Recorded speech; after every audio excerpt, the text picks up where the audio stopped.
छौं र भोलि हामी सेमिफाइनल फाइनल खेलाउनेछौं र यो विशेष डोर्स कप 2025 फुटबल खेलाउने हाम्रो उद्देश्य हो युथहरुलाई गेम्समा मोटिभेट गरेर उहाँहरूलाई एउटा जग्गामा लानुको लागि र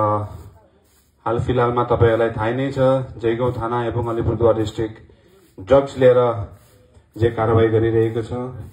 हाम्रो युथहरु ड्रग्स यो लाइनमा नजाओस् भनेर हामी विभिन्न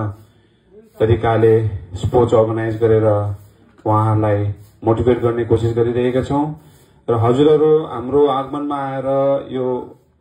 फुटबल हेरिदिने अनुरोध गर्दछु र आइदिनु भयो भने हामी धेरै खुशी हुनेछौं एवं जो खेलाडीहरु बाहिरबाट आउनु हुँदैछ एवं लोकल पनि हुनुहुन्छ उहाँहरु पनि खुशी हुनेछ र जति पनि टिम हाम्रो 10 वटा टिम हामीले आजको